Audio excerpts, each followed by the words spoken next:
अग अग अहो अहो ऐका की मने ब्रह्मपुरी तालुक्यात प्राथमिक आरोग्य केंद्र गांगलवाडी येथे शासनाने गरीब गरजू आणि अशा सर्व समुदायासाठी कुठलाही जातीचा भेदभाव न करता सर्वांना मोफत औषधोपचार केला जातो. होय का? मग सांगा की. आणि मग आयुष्यमान आरोग्य मंदिर गांगलवाडी मध्ये सुसज्ज इमारत निवासस्थान अशा सर्व भौतिक सुविधा 24 तास उपलब्ध असतात. होय का? मग सांगा की. डॉक्टर नर्स व इतर सर्व कर्मचारी निवासिनी असतात. होय का? मग सांगा की. तर चला मग तिथल्या भौतिक सुविधा आपण जाणून घेऊ. चला चला चला चला चला चला चला चला चला.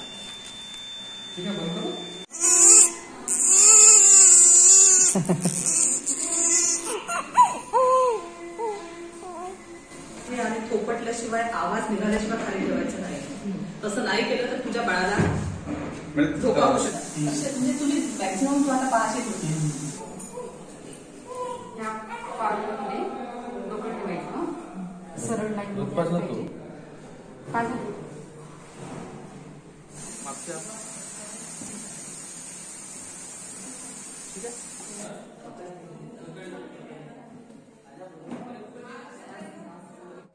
का बरं तुम्हाला आता असं वाटत आहे काळजी घ्याल ते म्हणून? तुम्ही यापूर्वी काळजी नाही घेतली का? पहिले घेतली, पण हा उपचार नव्हता पहिला आमच्या काळात. जेव्हा उत्पन्न झाला तेव्हापासून मी गोळ्या चालू केलो. तर आता ते निवड पाहिल्याबरोबर उलटी वाजली. हत्तीरोगाचा संदेश देईन मी. कशा पद्धतीनं? कशाबद्दल म्हणजे तुम्ही नेहमीच डॉक्टर साहेब आले तर रक्त घ्या. रक्त दिल्यानंतर ते मग तपासणी करतील. ज्यांना काही जंतू निघतील त्यांना गोळ्या देतील. ते नियमितपणे तुम्ही खा.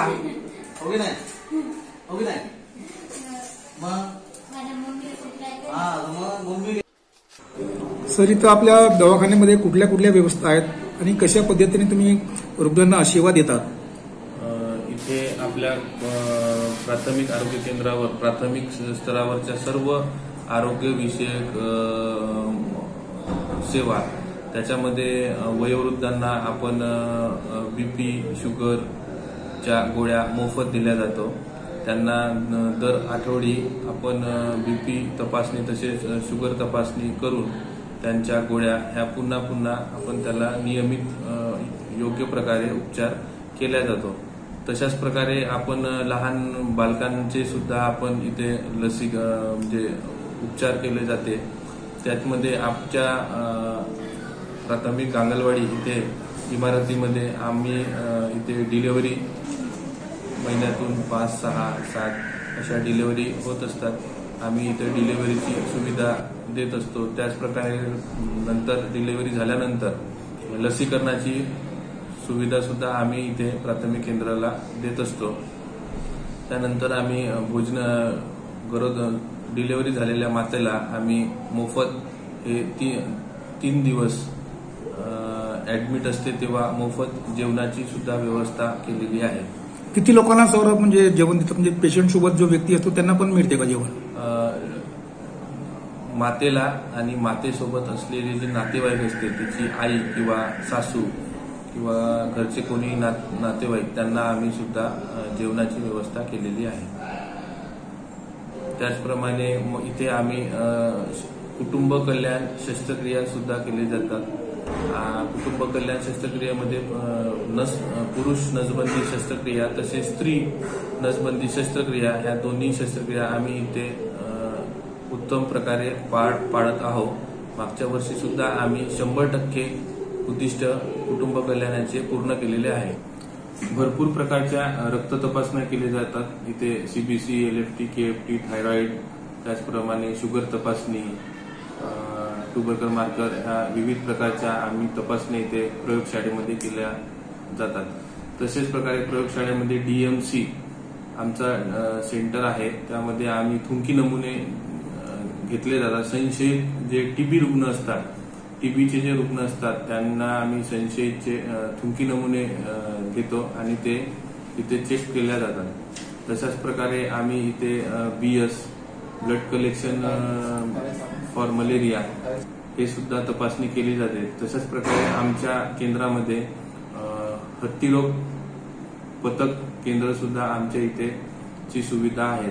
त्यामध्ये आम्ही दर आठवडी प्रत्येक शनिवारी आम्ही रात्री रक्त नमुने BS फॉर मलेरिया फायलेरिया हत्तीरोगासाठी जे चाचणी असते ब्लड सॅम्पल ते सायंकाळीच घेतली जाते. ते आम्ही दर शनिवारी इथे घेत असतो.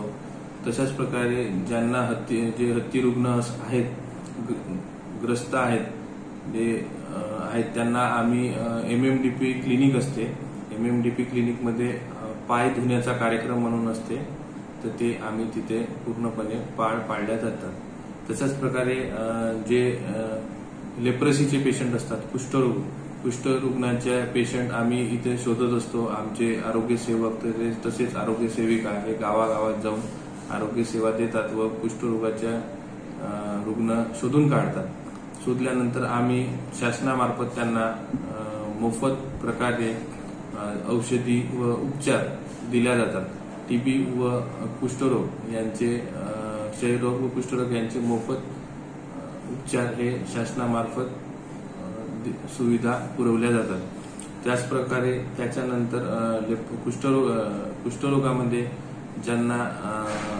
ज्यांचे नर्व डॅमेज झालेले आहेत, ज्यांना चालू नाही शकत किंवा त्यांचा एखादा अवयव हे झाला आहे, डिसॅबिलिटी आलेली आहे, त्यांना आम्ही जसं उदाहरणार्थ पाय आम्ही त्याला MCR चप्पल म्हणून असते त्यांना आम्ही इथे MCR चप्पल सुद्धा वाटप केलेले जातात. त्याच्यानंतर दर आठवडी आम्ही एक योगा सेशन घेत असतो. शनिवारी योगा सेशन घेत असतो. तिथे आम्ही रुग्णांना OPD तपासण्या सुरू करायच्या आधी रुग्णांना तिथे जमा करून आम्ही तिथे योगा घेत असतो. तशाच प्रकारे आमच्या इथे फळबाग, फुलबाग, औषधी बाग असा औषधी बॉटनिकल गार्डन सुद्धा व्यवस्था केलेली आहे. बॉटनिकल गार्डन मध्ये विविध प्रकारचे औषधी वनस्पती लावलेली आहे. 102 ची अँब्युलन्स सुद्धा आहे. शासकीय 102 ची अँब्युलन्स मध्ये आपण म्हणजे गरोदर माता यांना शासकीय दवाखान्यापर्यंत आणणे आणि डिलिव्हरी झाल्यानंतर 3 दिवसानंतर सोडून देणे हे सुद्धा सुविधा आम्ही इथे मोफत याच्यात आहे. त्याचप्रमाणे इथे डोळ्यांचे कॅम्प घेतले जातात. डोळ्यांच्या कॅम्पमध्ये आम्ही कॅटरॅक्ट मुक्त, मोतीबिंदू मुक्त योजना आम्ही हे केलेली आहे. त्याच्यामध्ये आम्ही आतापर्यंत एक कॅम्प केलेला आहे. त्या कॅम्पमध्ये आम्ही कॅम्प घेऊन आम्ही त्यांना तिकडे मोठ्या हॉस्पिटलमध्ये पाठवण्याची व्यवस्था केलेली आहे. त्याचप्रमाणे आम्ही एक मोफत डोळे तपासणी व मोफत चष्मे वाटप एक कॅम्प घेतलेला आहे. त्या कॅम्पमध्ये आम्ही 350 ते 450 वयोवृद्ध पुरुष, महिला वयोवृद्ध त्यांना आम्ही मोफत चष्मे वाटप केलेले आहे. इथे आमच्याकडे 24 तास हा दवाखाना सुरू असते. सकाळी OPD टायमिंगला हे पेशंट येतात, इमर्जन्सी असल्यास कॅज्युअल्टीमध्ये जातात. तिथे ऍडमिटची सुद्धा व्यवस्था केलेली आहे.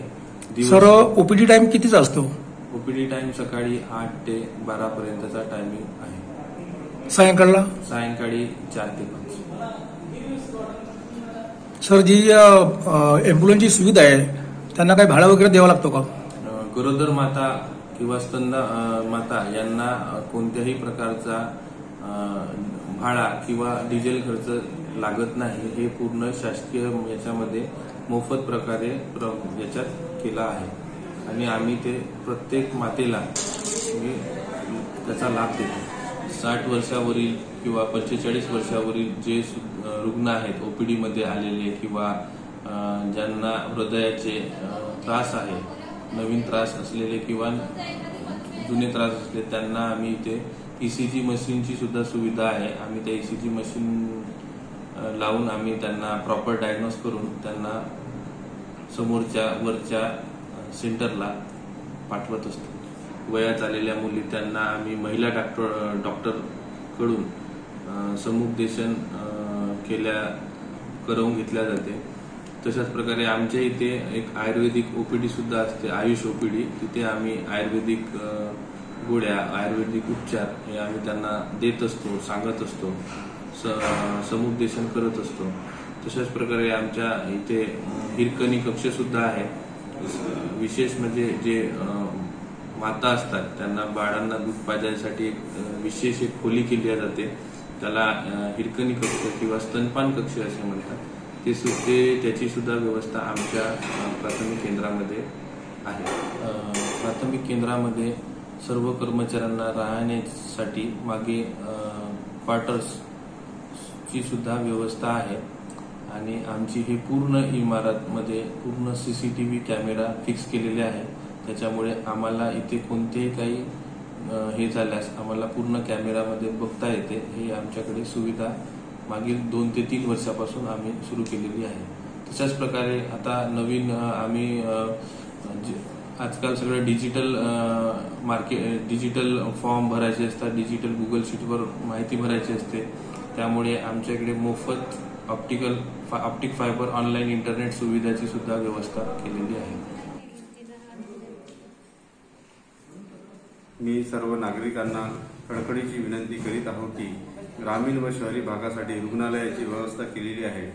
आपण रुग्णालयात जाऊन मोफत उपचार घ्यावा व आपला अमूल्य वेळ व आपला खर्च वाचवून आपले परिवार समृद्ध होईल व आपल्या परिवारावर आर्थिक भूदंड पडणार नाही याच्यापासून बचाव होईल करता याचा सर्व शासकीय रुग्णालयाचा आपण वापर करावा.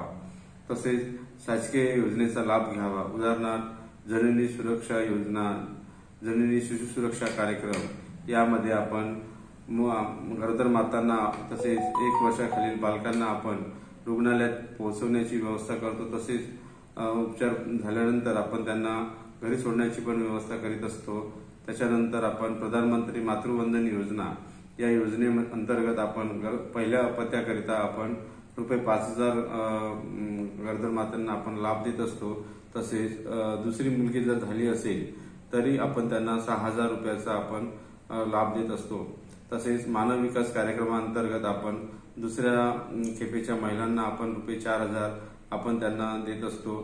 तसेच आयुष्यमान कार्ड काढून आपण ₹5 लाखापर्यंत आपण खाजगी तसेच शासकीय रुग्णालयात आपण ₹5 लाखापर्यंत आपण प्रतिवर्ष प्रति कुटुंब आपण याच्यामध्ये उपचार शस्त्रक्रिया पण केल्या जातात आणि मोफत उपचार पण केला जातो.